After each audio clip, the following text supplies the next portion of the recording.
For some people, Dragon Ball Z is nothing without Goku. Like, Goku literally makes the show for them. There are a lot of die-hard Goku fans. But there are some people out there like myself that are completely open to Goku just not being around. It makes the anime interesting and less predictable if you simply take Goku out of the equation, and I'm all for that. In all fairness, we kinda already saw a world without Goku in Dragon Ball Z, the future timeline with future Trunks when Goku passed away due to the heart virus. And it wasn't pretty. I get that. What I'm actually referring to is the Cell Saga and setting up either Gohan or Vegeta to take over and Goku staying out of the picture for good. How would this change Dragon Ball Z as we know it? After putting a little thought into it, I can think of a few things that could happen as a result. Let's get to it. He has beaten me completely.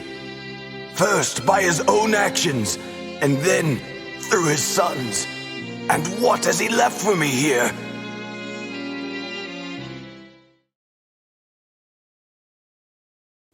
Number 1, Vegeta will lose motivation.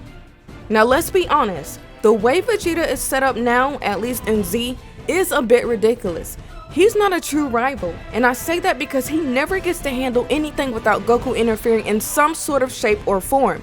Vegeta's never allowed to shine and is forever subjected to Goku's shadow. Vegeta is always a few steps behind. Now don't get me wrong, I enjoy Vegeta as a character and he's one of my favorites. Vegeta is a well-developed character and he's definitely come a long way. But he could be better. Strength-wise and rival-wise, Vegeta lacks 100%. And it just really sucks because it feels like Vegeta is stuck in a loop. Like he never surpasses Goku, and if he does, it's not for long. If Goku stays gone after the Cell Saga, Vegeta would probably feel some type of way for sure because Vegeta would never get the satisfaction of proving to himself that he could do it.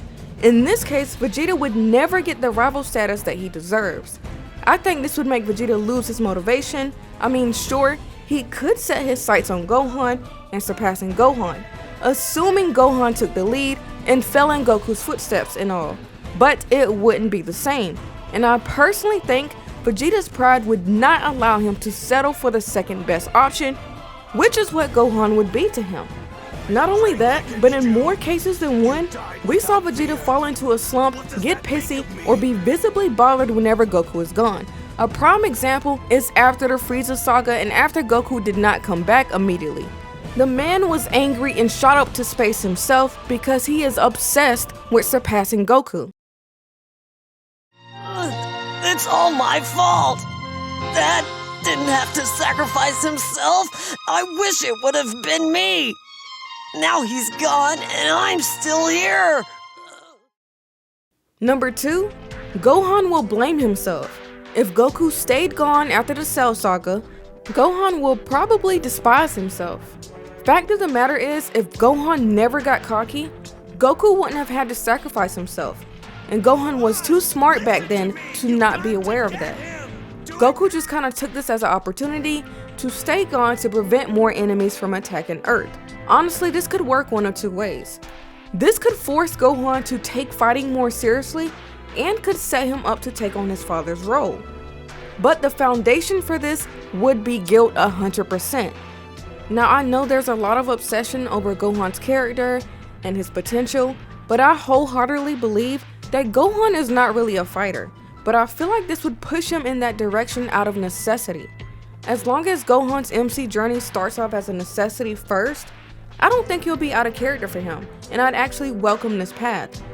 It would kinda suck because Gohan would be only trying to look over things in guilt, but I feel like this would be a good opportunity to give some of the Gohan fans what they want, because some Gohan fans want him to stay true to himself and not fight, which I'm on board with, while others want Gohan to not waste his potential. Doing it this way and setting up the foundation on guilt and Gohan transitioning into it would be the best way to appeal to both sides. I mean, just think about it for a sec. On one hand, you do have Gohan staying true to himself and not wanting to fight, but his guilt is pushing him and he feels obligated to fight. And in this way, Gohan doesn't waste his potential and Gohan is still staying true to himself while taking over for Goku.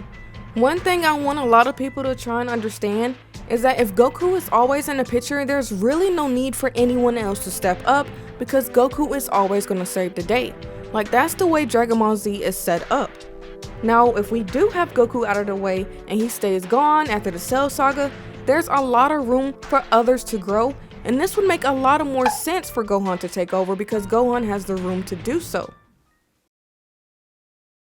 Goten, it's okay. Hey! I think there's a little me hiding behind your leg, Chi-Chi.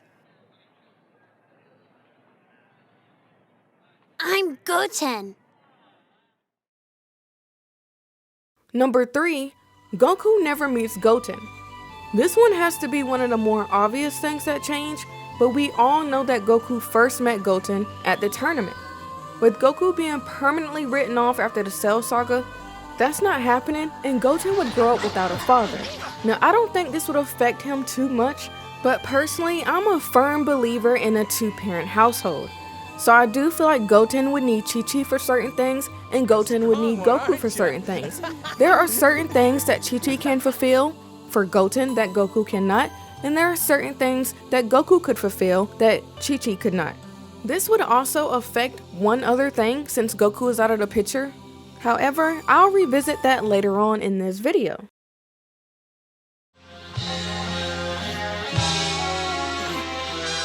It's time, Kakarot!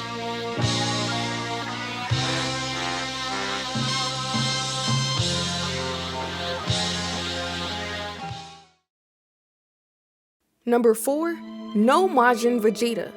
So this is tricky, but I wholeheartedly believe that Vegeta would have no need to seek power because Goku isn't around. There's no one really around to prove anything to anymore. Goku was his main motivation and the reason why he threw all logic to the side. This would definitely change the Buu fight as we know it, and Goku and Vegeta would also never really have their one-on-one. It's kinda crazy that even with the sacrifice Vegeta made with all those people, and the sacrifice he made to get the power, it still wasn't enough in a canon story, because Goku had Super Saiyan 3 in his back pocket. But I can kinda see Vegeta fighting Gohan here instead, which is why I said this is kinda tricky. Maybe Vegeta finally gets out of his slump from Goku not being around, and then decides to take the next best thing, which is Gohan. I mean, I feel like it's pretty plausible for there to be no Majin Vegeta because there is no Goku around, so that kind of defeats the purpose of Vegeta accepting that power. On the other hand, I really do enjoy the Majin Buu saga, and Vegeta turning Majin was definitely part of the hype during the Buu saga.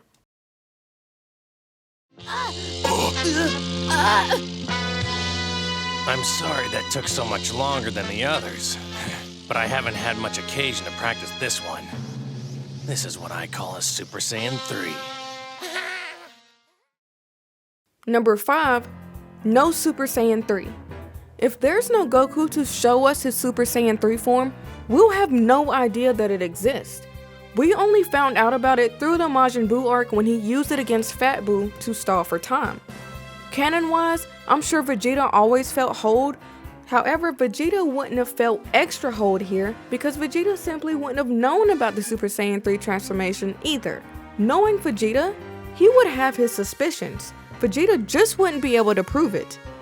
And while we're on this subject of Super Saiyan 3, I don't know if it's just me, but it kinda sucks that Vegeta never really obtained Super Saiyan 3.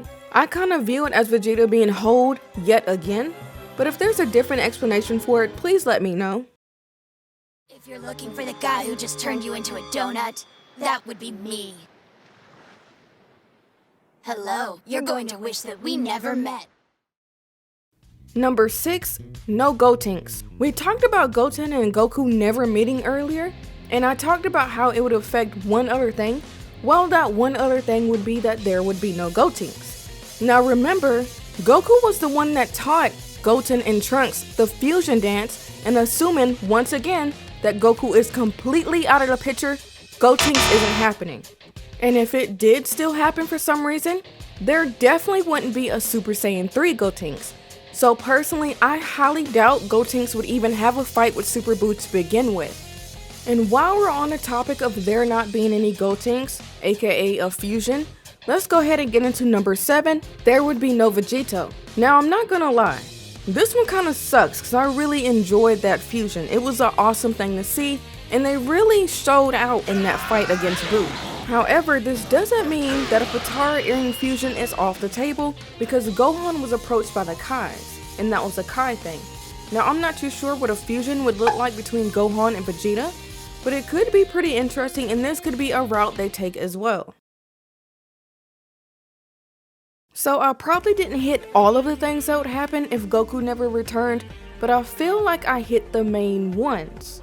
All in all, without Goku coming back and staying permanently gone after the Cell Saga, this clearly disrupts many things including the Buu Saga. So with all these changes and whatnot, would the Earth be destroyed? To be honest, I don't think it would be.